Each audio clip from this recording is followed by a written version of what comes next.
Bismillahirrahmanirrahim. Assalamualaikum warahmatullahi wabarakatuh.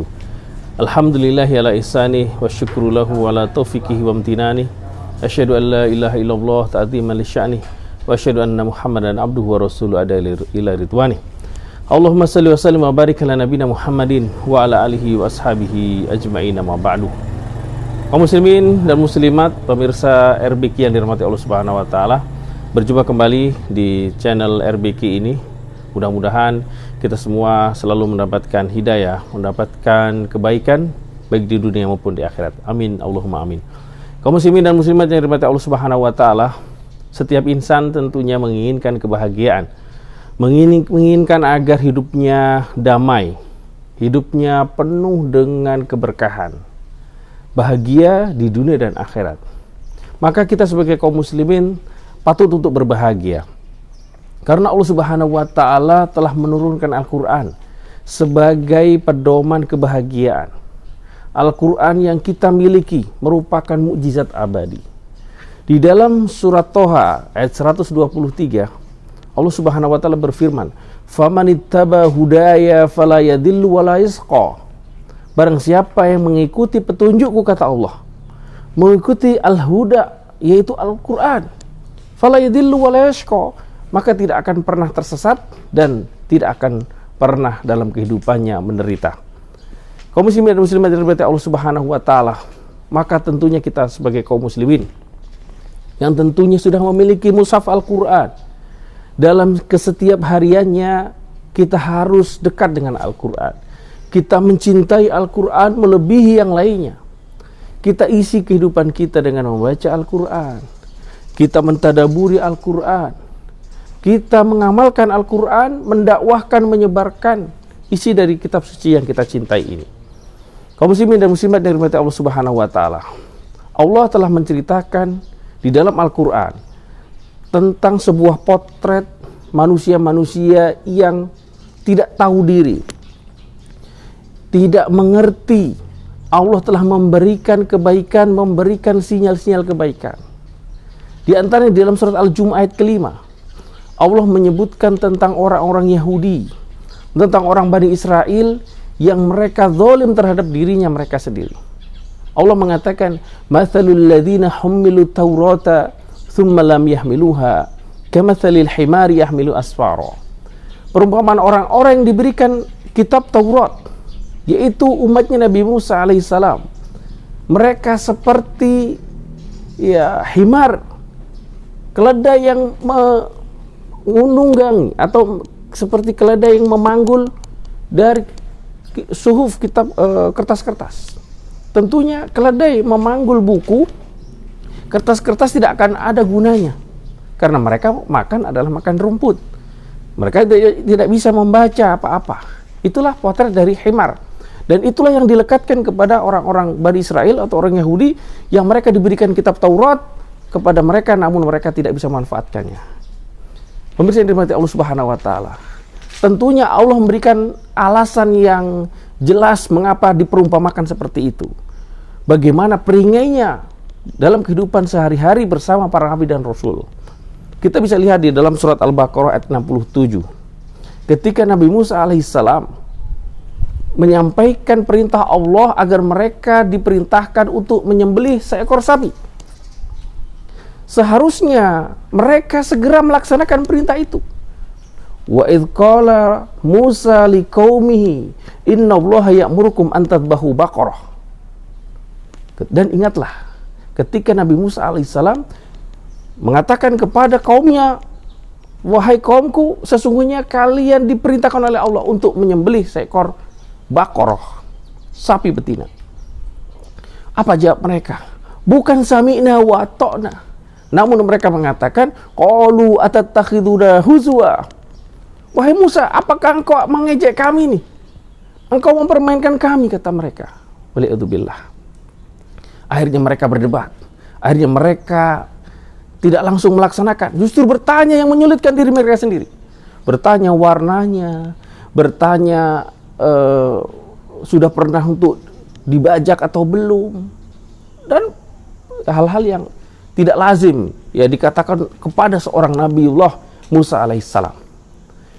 kaum muslimin dan muslimat yang dirahmati Allah Subhanahu wa taala. Mereka juga mengenai kitab Tauratnya, mereka memilah dan memilih ajaran yang mereka senangi.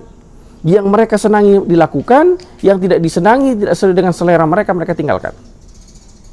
Di dalam surat Al-Baqarah ayat 85, Allah memberikan kabar kepada mereka tentang kebiasaannya. Afatu'minuna bi ba'dil kitab wa takfuruna bi ba'd. Apakah kalian mengimani sebagian isi kitab Taurat dan tidak mengimani sebagian yang lain? Fama jazaa'u ma yaf'alu dzalika minkum illa khizyun fil hayatid dunya. Maka balasan orang seperti ini, kata Allah, adalah di dunianya dihinakan dan di akhirat tentunya akan dicampakkan di dalam neraka. Waliyadzubillah.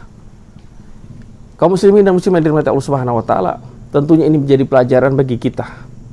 Kalau mereka orang-orang Yahudi, mereka dihinakan oleh Allah karena tidak memikul Taurat, tidak mau mengamalkan Taurat, maka jangan sampai kita kaum muslimin tidak mau untuk mengamalkan kitab suci kita, kitab suci Al-Quran.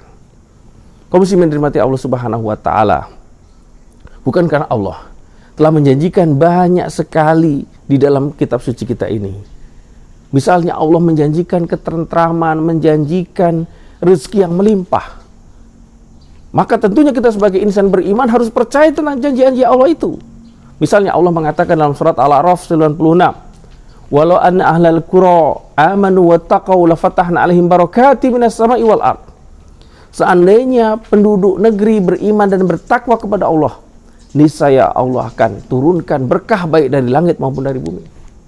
Dalam surat Al-Jin ayat ke-16 Allah juga mengatakan wa allaw istaqamu ala tariqatil asqainahum ma'an ghadaqah.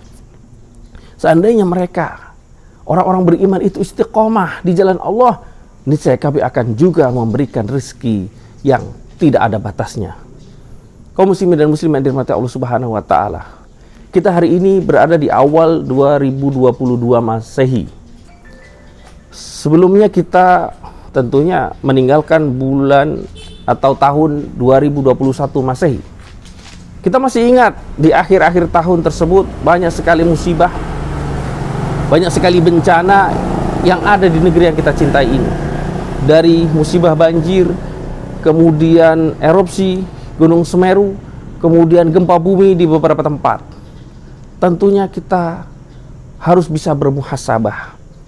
Kita bisa meneliti amal-amal kita yang sudah kita lakukan. Jangan-jangan kita jauh dari kitab suci Al-Quran ini.